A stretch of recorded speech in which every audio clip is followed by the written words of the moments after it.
idea, and sometimes it's just a matter of education again and awareness. And I think people recognize that.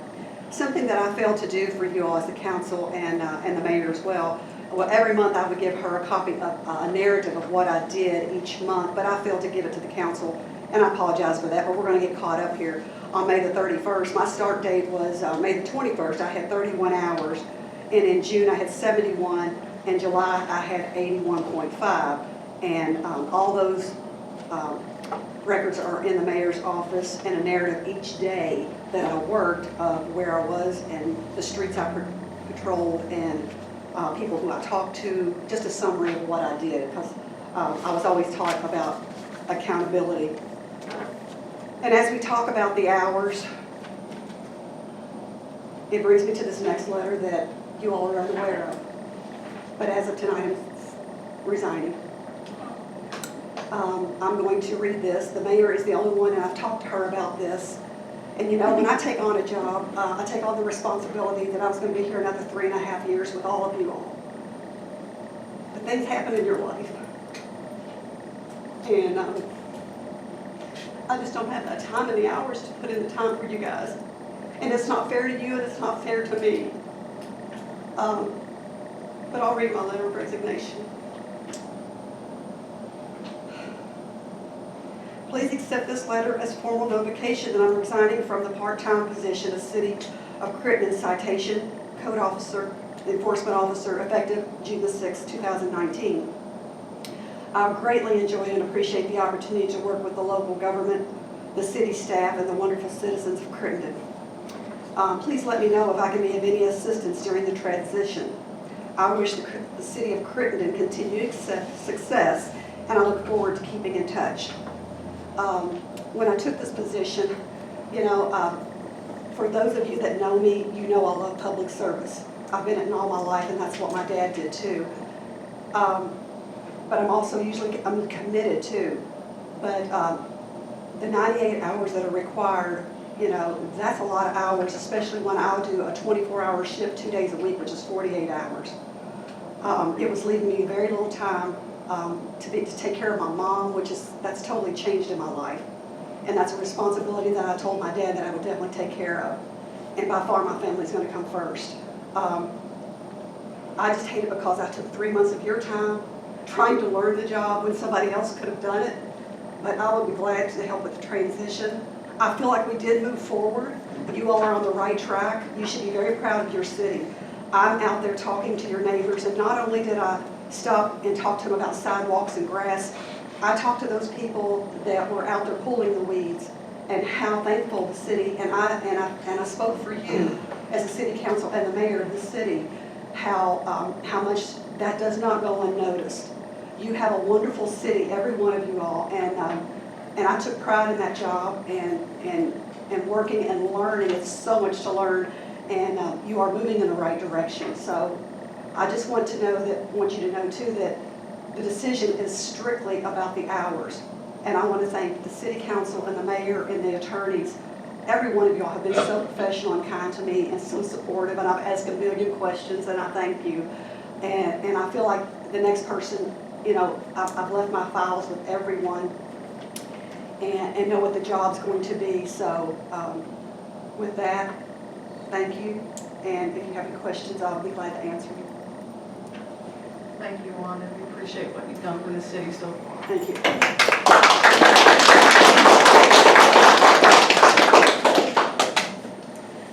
To add to that, help me, Adam, if I'm correct in this pronouncing, the people I'd like to recognize who helped clean Greenview, Tatiana Bradley, Serena Handy, Eric Neese, and of course Adam Lampman for organizing that cleanup. We appreciate what you've done in the community. Thank you. At this time we have law enforcement report with Sheriff Brian May.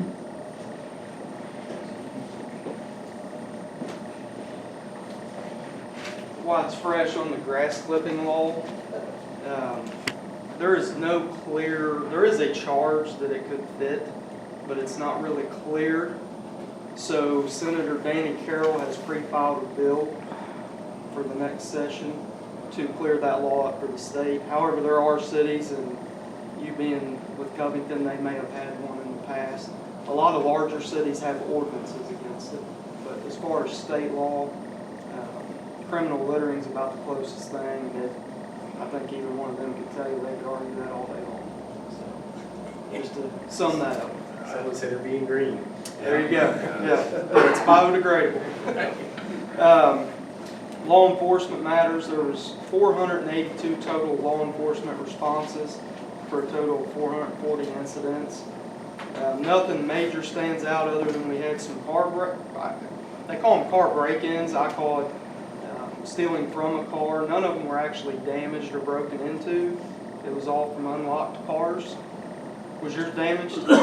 They slit the tires in the harvest. Okay, that's totally separate. Okay. That was prior to. We had a little rash of break-ins there, and they were getting in unlocked cars. So I just want to encourage everybody, lock your cars up. Don't leave valuables. Don't leave guns. Don't leave medications. Take them in your home. Also, on Sunday night and the Monday morning, we recovered 48 grams of methamphetamine from an apartment here in Crittenden. It was all packaged for sale, so they were charged with trafficking. That's for those of you that don't know, that's a lot of meth. I can almost tell you where it is. So that's all I have. Do y'all have any questions, concerns? Sheriff, I have an unrelated question, but I think one that's germane to what Paula asked about a couple weeks ago. We were having a conversation about curfew.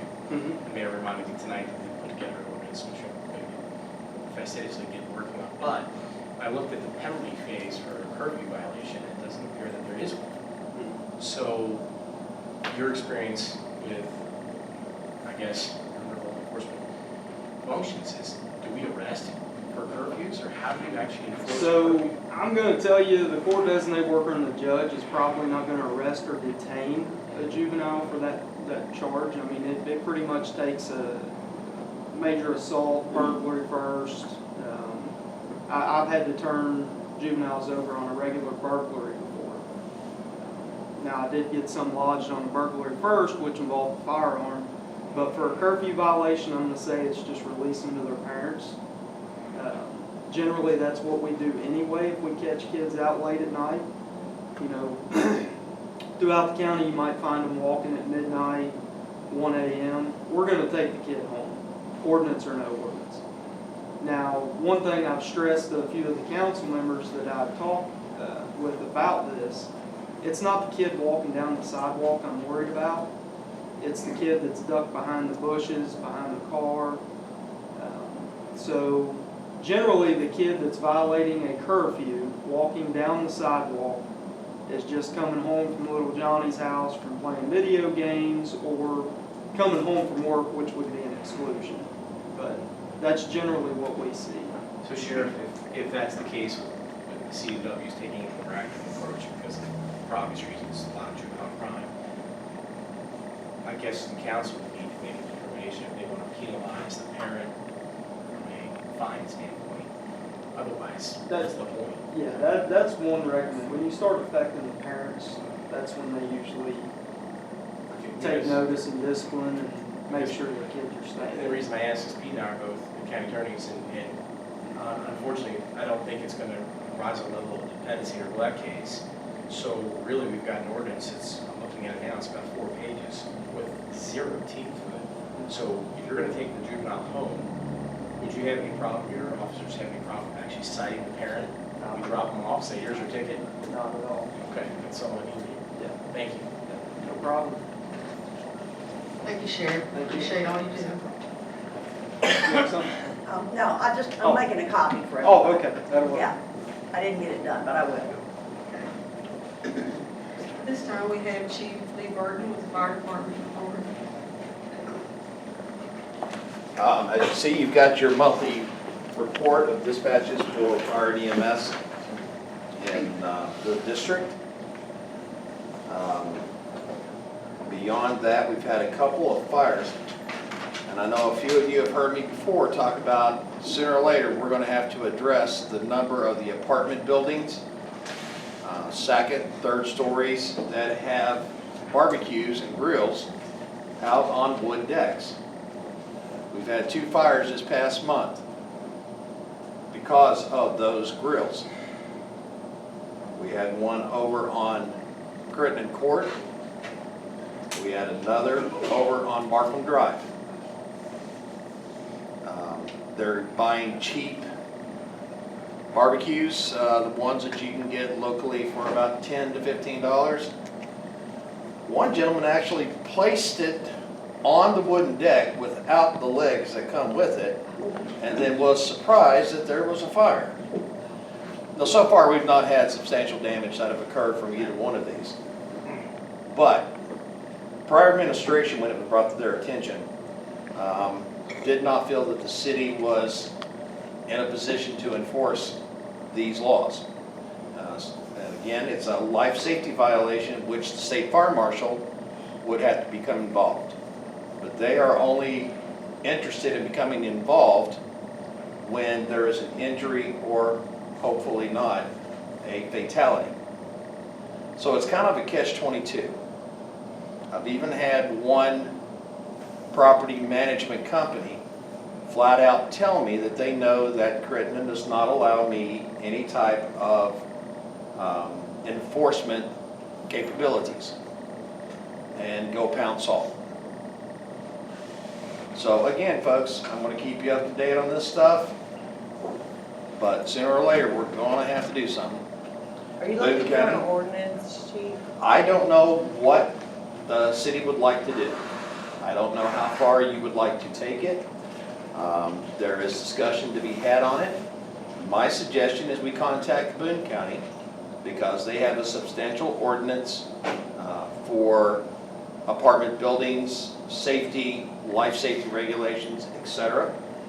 And over there, the fire departments can cite, and I don't know what the other terminology would be. We'll have to talk to the gentleman with the scrolls. But they can bring the people to court for violations of. And those persons, if they cause a fire, are held responsible for the damage. So we've had 2 of them. We've been lucky. You mean the occupants or the landlords? The occupants, the ones who caused the problem. Other than that, we've got some heroin going through that is nasty as all get out. It's taking 4, 5, and 6 doses of Narcan to wake them up. Just doesn't seem like there's going to be a stop to it. And as Brian said, methamphetamine's making a comeback. So we also just got through with 14 hours of forestry and wildland training for the department. We also had Corinth, Williamstown, Dry Ridge, Walton that sent members to get this. It was taught by the state. Additionally, we had a live burn, hands-on training exercise. A bunch of us older firemen have figured out that these hills and climbing up and down continuously prove that we're not as young as we always were. So, besides that, we're moving forward with the renovations in the station. It's looking pretty smart, I will say. We do pretty good work whenever we put our mind to it. So beyond that, does anybody have any questions for me? All right, thank you, folks. Thank you. I would like for the public to look to the right, council look to the left. There's a picture of Fire Chief Lee Burton on that wall with the young people that he volunteers his time to take out the fire equipment, let them spray the nozzle and things like that. That's what this community, I'd like to see more in this community, and what we want to be represented by is our volunteers. And we thank you, Lee, for doing that. We want to recognize you, all you do in the community. Thank you. It was supposed to be wet a kid. I think it was wet a firefighter. Of course. At this time, I would like for us to decide if before August 15th, when Dwayne Wilson gets here on the discussion with the property of 208, is there a specific night that council can come together on for a special meeting?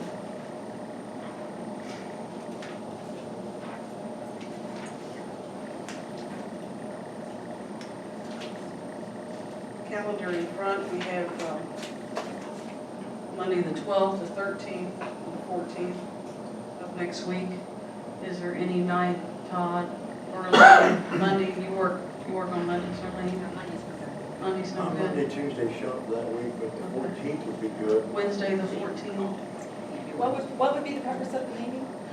We want to, as Joe spoke earlier, we want to get together on this 208 property, the house, to decide what you guys want to do with that, and see before Dwayne Wilson comes on the 15th to tear the other property down. It would be an asset for the city to have him do that, if you so choose to do that while he's there.